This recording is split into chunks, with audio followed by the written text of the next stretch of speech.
Shalom saudara-saudara yang terkasih dalam Yesus Kristus. Saya Irwan Dita Pubolon, berasal dari Perguruan Tinggi Advent Surya Nusantara, dan saya mengambil jurusan ekonomi. Pada saat yang indah ini saya akan membawakan sebuah pendidikan, sebuah pengetahuan yang lebih penting, yang paling penting bagi saudara-saudara yang sempat menonton video ini.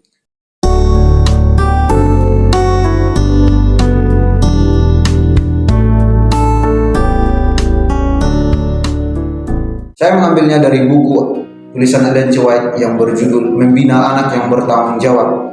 Saya mengambil dari pasal 1, pentingnya sekolah rumah tangga. Di dalam buku ini dijelaskan bagaimana pentingnya pendidikan itu bagi seorang anak. Karena pendidikan yang pertama itu dimulai di dalam rumah tangga kita. Disinilah seorang anak pertama dibentuk sebelum memulai ke sekolah yang lebih tinggi, dengan orang tua sebagai guru mereka yang pertama. Dan meskipun demikian, setiap orang tua harus mendidik anaknya dengan pelajaran-pelajaran yang menuntun diri anak tersebut, yang juga menanamkan sifat hormat, penurutan, dan pengendalian diri.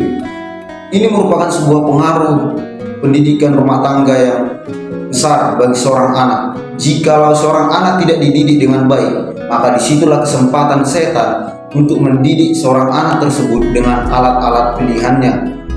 Mengapa sangat penting pendidikan rumah tangga ini? Karena itu adalah sebuah fondasi yang paling penting, fondasi yang paling dasar yang harus ditanamkan dalam diri seorang anak. Dan di atas bahu kedua orang tua diberikan sebuah tanggung jawab yang sangat besar untuk memberikan sebuah pendidikan jasmani, mental, dan rohani kepada seorang anak. Maka orang tua itu harus sadar bahwa mereka memiliki tujuan untuk mengembangkan diri seorang anak tersebut. Ini merupakan sebuah pelajaran yang sangat penting untuk menuntut, dan juga pelajaran yang sangat harus dibarengi dengan pemikiran dan doa yang sungguh-sungguh, cara usaha dan tekun. Sebuah dasar yang besar harus diletakkan, sebuah kerangka yang kuat dan teguh harus didirikan, dan kemudian pekerjaan membangun, dan setelah itu dihaluskan dan disempurnakan ke dalam diri seorang anak. Perlu setiap orang tua mengingat bahwa rumah tangga adalah sebuah sekolah latihan sebelum memasuki sekolah yang sesungguhnya. Di sini juga dalam buku ini juga dijelaskan bahwa mendidik seorang anak itu tidak perlu dengan menggunakan kata-kata yang kasar.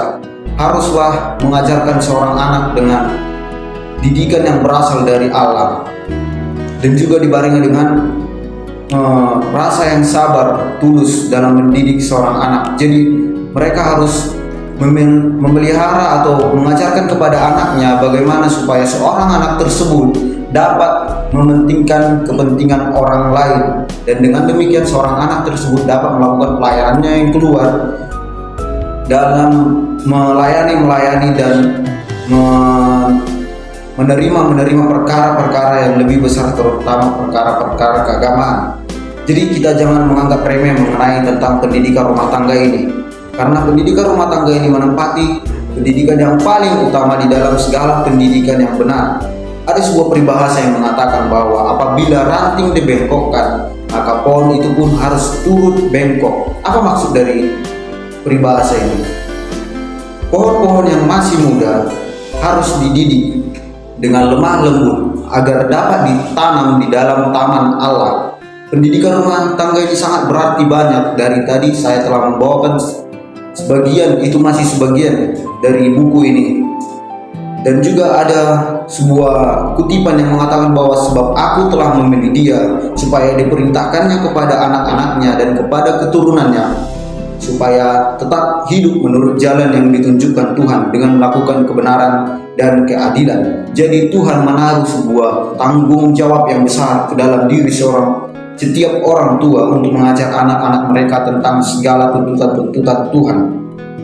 Ini merupakan sebuah pendahuluan dan persiapan untuk sekolah biasa dalam diri seorang anak untuk memasuki sekolah yang sesungguhnya, dan pekerjaan orang tua mendahului pekerjaan seorang guru.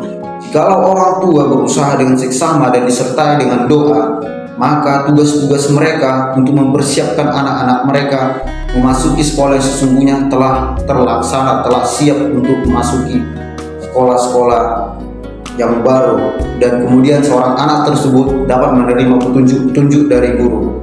Ini merupakan dapat membentuk tabiat diri seorang anak. Rumah tangga ini dapat menjadi sebuah sekolah di mana tabiat anak-anak benar dibentuk pola menjadi pola sebuah istana.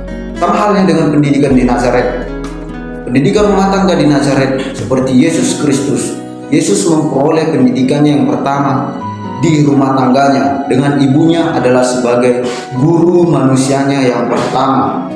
Dan dengan demikian kita dapat lihat bahwa Yesus dapat melayani sesamanya manusia dengan seperti apa yang orang tuanya telah ajarkan di dalam rumah tangganya. Terima kasih, sampai di sini pelajaran yang baik saya bagikan kepada saudara-saudara. Semoga saudara-saudara, terkhususnya untuk orang tua, dapat mendidik seorang anak, dapat mendidik anak-anaknya dalam rumah tangga sesuai dengan ajaran Tuhan Yesus Kristus. Terima kasih. Shalom.